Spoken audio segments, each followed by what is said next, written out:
Navigating Education in Crisis Teachers on the Frontline, where we discuss the critical issues facing teachers today as they strive to bring effective education to students during challenging times. In this episode, we're diving into a key topic: the complexities of curriculum implementation and evaluation. Especially in the midst of a learning crisis, we'll hear directly from teachers on the ground who will share the struggles they face, the solutions they've implemented, and their suggestions for the future. Let us start by unpacking the core challenges teachers face with curriculum implementation and evaluation. With the global learning crisis impacting students' abilities to achieve key milestones, teachers are encountering significant barriers every day.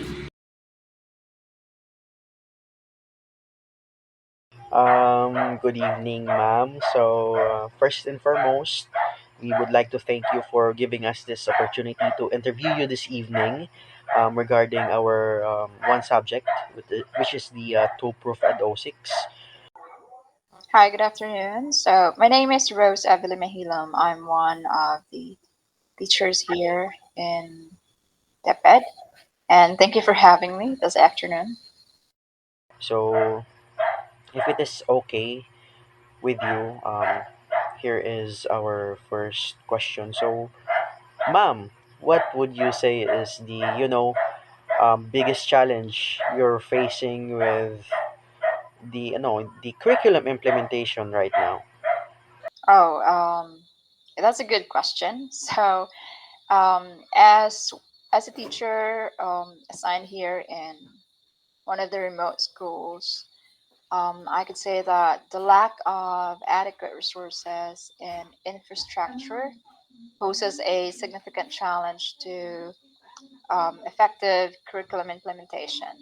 Um, as we all know, insufficient funding would often lead to a shortage of textbooks, learning materials, and technology for learners, making it difficult for teachers to deliver engaging and interactive lessons. So, um, I believe that many schools, particularly in rural areas, lack access to computers, like internet and other technology needed to support the new curriculum and engage the students in 21st century learning. Aside from that, yes, there are schools that has overcrowded classrooms because there are no um, enough facilities to cater them. And yeah, I would say that would be one of the biggest challenge we are facing right now as a teacher. Thank you so much. Um, let's go to the next question. Sa imo, ma'am, how, paano, or how has the current learning crisis impacted your ability to, effectively evaluate student progress? Paano mo ma-evaluate ang progress ang imong mga students with the current learning crisis nga gakatabo sa aton nga country? This challenge or yeah, this learning crisis actually hinders my ability to provide personalized learning experiences, which in turns impact on my ability to like effectively evaluate student progress. Since insufficient funding for essential materials, like textbooks, technologies such as computers and internet access, limit my capability to differentiate instruction and cater to individual student needs. So this lack of resources are affecting students like in a negative way. It affects their engagement and motivation. So without access to like engaging materials and technology, some students may find it difficult, to stay interested and motivated in their learning. And this lack of engagement can I could say can further hinder their progress and make it more challenging for me or as teachers to accurately assess their understanding. Yeah. Honestly, it is so clear that teachers are dealing with so many layers of difficulty right now. I mean, between these huge class sizes and student learning at all different paces, plus the gaps in the system, it is tough. It's like they're trying to keep up with the curriculum while also making sure every single student actually gets something meaningful out of it.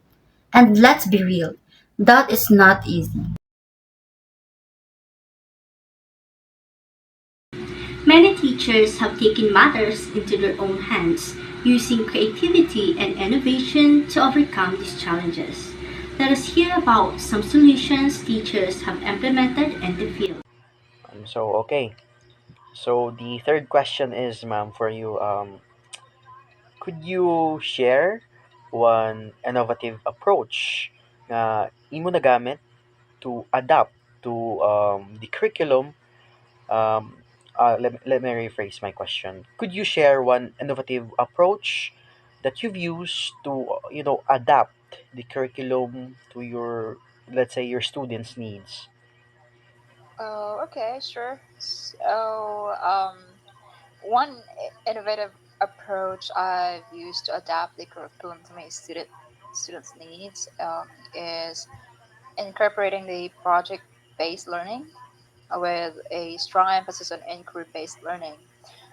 So this approach allows me to address the limitations imposed by a lack of resources, particularly in terms of textbooks and technology. So here's how it works. I begin by identifying students' interest, engaging my students in discussions about their interests and passions, and this helps me understand their individual learning styles and preferences. And secondly, I develop project-based learning activities. So I design project-based learning that activities that align with the curriculum objectives, but are tailored to my learners' individual interest. And aside from that, I also use the inquiry-based learning. Like within these projects, I encourage students to ask questions. For them to explore, and also I utilize the available resources that is already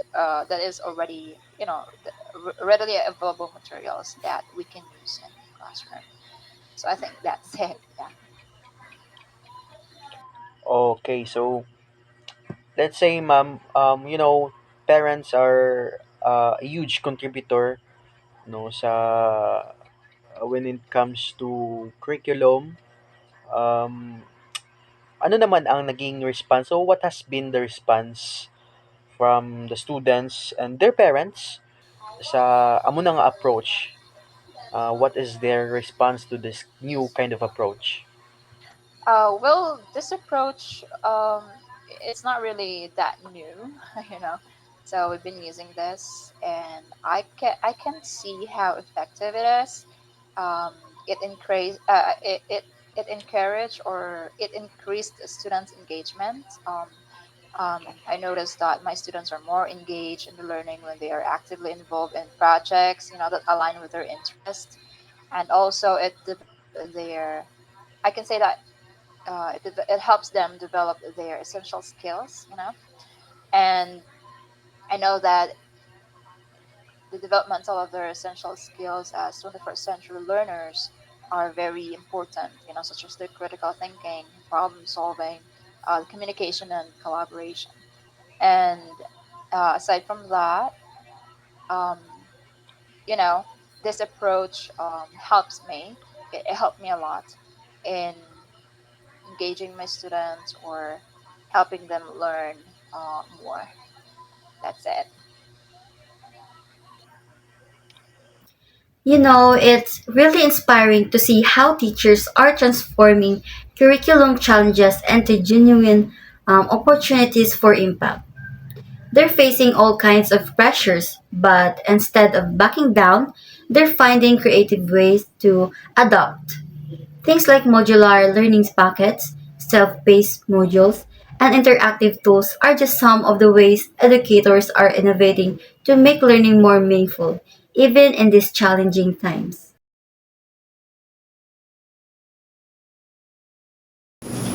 With this strategy in mind, we asked the teacher for her recommendations on how schools and education system can improve curriculum delivery and support teachers better. So let's continue. So, okay, ma'am, this may be the million-dollar question to all of our teachers, especially kamo nga mga teachers nga, huge Um, contributor sa pag-implement sang aton nga curriculum. If you could suggest one change, just one change, ma'am, to make the curriculum, much more effective, what would you say, what would it be, anong mambal mo, what would be the change na gusto mo matabo sa curriculum one change, ma'am? for me, I believe it is technology integration. Leveraging technology can enhance learning experiences and provide access to a wider range of resources. And this can include, online learning platforms, utilizing platforms such as Google Classroom, Mentimeter, or um, all other platforms, that we could use to provide supplemental learning materials, individualized practice, and interactive activities. I believe that that's one change that I would really do, to effectively help students to learn. Okay, we are down to our last question. The last question goes this way, ma'am. No, so what additional resources or support do you feel would make the biggest difference para sa imo and of course your students? Going back to the biggest challenge that we had earlier, that we've discussed. So for me, what would really help, resources that would make the biggest difference for me and my students are adequate funding for instructional materials, and this include access to, updated textbooks, lab equipment, and technology like computers, tablets, and internet access. So I believe that with these resources, I could create more engaging and interactive lessons and provide personalized learning experiences. And of course, this would really help students to be prepared, for the 21st century workforce. So yeah, that would be the resources I would like to add, or for me, that would make the biggest difference for me and my students. Yeah. So thank you very much, ma'am, no, for your time joining our podcast for today for meaningful discussions. We've learned a lot with your suggestions and your comments regarding the curriculum, and we hope that this could help sa among nga subject, no, the 2 Prof Ed 06, which is the teacher and the curriculum. Thank you very much, ma'am. No, no worries. Yeah, that's all. Okay, thank you for having me. Bye. So, these recommendations underscores the importance of flexibility, technology access, and shared resources to strengthen curriculum delivery.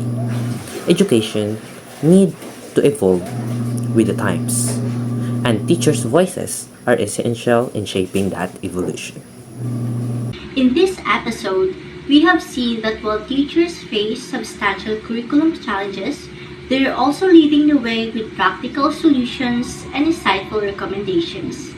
Moving forward, it's essential that their ideas be heard and that policy and support systems catch up with the needs of both teachers and students. Thank you for joining us on Navigating Education in Crisis, Teachers on the Front Line. Stay tuned for our next episode where we will discuss another critical topic impacting education today.